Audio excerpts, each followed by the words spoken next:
કોણ કહે છે ઉતાવળે આંબા ના પાકે? જુઓ, પોરબંદરમાં તો ભર શિયાળે આવી ગઈ કેસર કેરી। ગુજરાતમાં જ નહીં, દેશનો કદાચ પ્રથમ કિસ્સો। ભર શિયાળે કેસર કેરીનું આગમન। કેસર કેરીના રસિયાઓએ આમ તો કેરી માટે માર્ચથી લઈ મે સુધી રાહ જોવી પડે છે, પરંતુ પોરબંદરમાં ભર શિયાળે કેસર કેરીનું આગમન થયું છે ને જેણે આ સમાચાર સાંભળ્યા તે આશ્ચર્યચકિત થઈ ગયા।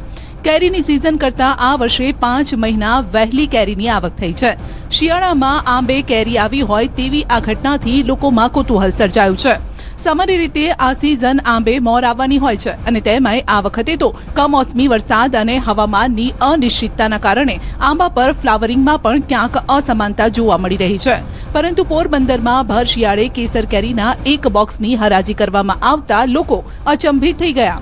પોરબંદરના સુદામા ફ્રૂટ કંપની ખાતે એક બોક્સ કેસર કેરીનું આગમન થતા હરાજીમાં ભાગ લેનાર સૌ કોઈને પેંડા વહેંચીને મોં મીઠું કરાવાયું। જિલ્લાના હનુમાનગઢ ગામમાંથી કેસર કેરીનું આગમન થયું હતું। હરાજીમાં 1 કિલો કેરીનો 1251 રૂપિયા ઊંચો ભાવ બોલાયો। 10 કિલો કેસર કેરીના બોક્સના 12,510 રૂપિયા હરાજી કરવામાં આવી। ફળોના રાજા તરીકે જેની ગણના થાય છે તે કેસર કેરીને આમ તો ઉનાળુ ફળ ગણવામાં આવે છે। વાતાવરણમાં બદલાવ કહો કે કુદરતની કરામત, પરંતુ આ વખતે ભર શિયાળે આંબા પર કેસર કેરી આવી છે ને તે વાત અચરજ પમાડનાર છે। આટલી વહેલી કેરીના આગમનથી આ ઘટનાએ ન માત્ર ગુજરાત પરંતુ દેશમાં પ્રથમ ઘટના હોવાનું મનાઈ રહ્યું છે।